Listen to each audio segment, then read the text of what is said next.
له فيها من كل الثمرات وأصابه الكبر وله ذرية ضعفاء فأصابها إعصار فيه نار فاحترقت كذلك يبين الله لكم الآيات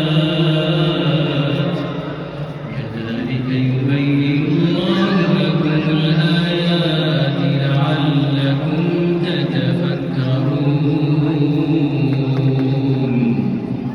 الله أكبر.